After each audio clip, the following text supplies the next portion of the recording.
Camille Paul-Essam, dans la découverte du chef-d'œuvre de Papa Claude-Olivier Adiaba, tu vas, n'est-ce pas, nous parler des journées, n'est-ce pas, internationales.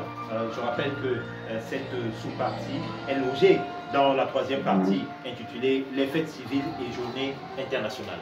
Camille. Merci Léonard pour cette occasion qui me permet de m'exprimer à ce sujet. Et qu'il me soit tout d'abord permis de témoigner de ma profonde gratitude à notre promoteur culturel du Cap-Dich, Papa Claude-Olivier Adiaba.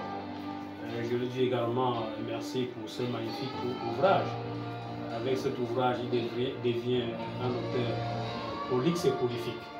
Parce que vous voyez l'abondance des documents. S'agissant de ta question, je dois dire que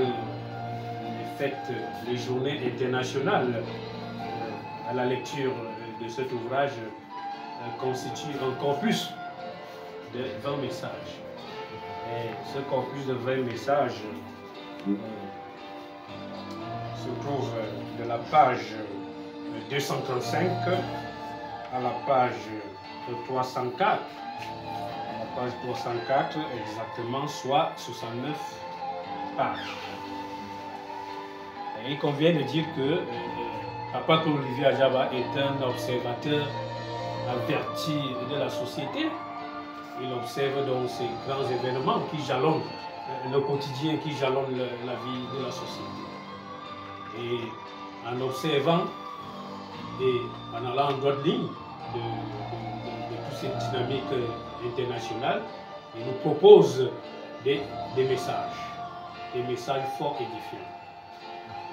Il convient donc de relever que les journées internationales constituent des événements fastes pour marquer la vie de l'être humain dans la société, pour valoriser l'être humain.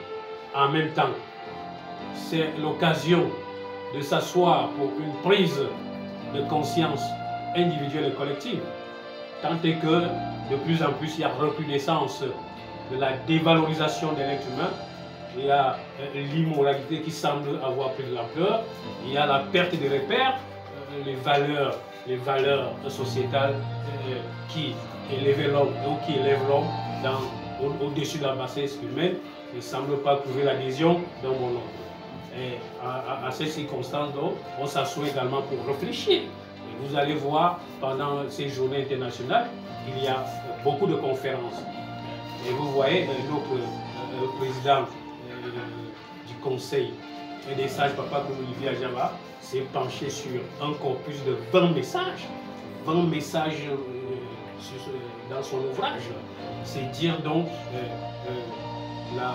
disons, il veut remettre à vif ces valeurs humaines, ces valeurs morales, ces valeurs sociétales qui concourent au vivre ensemble harmonieux.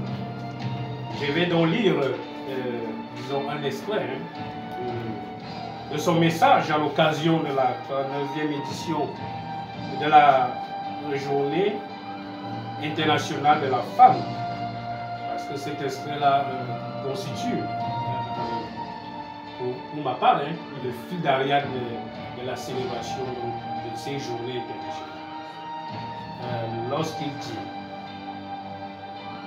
la femme doit prendre des initiatives propres pour passer du statut d'assistée à celui d'entrepreneur, de créatrice de richesse, d'actrice de premier ordre, pour la valorisation de la gente féminine, le développement humain intégral, la prospérité des sociétés humaines et le vivre ensemble harmonieux.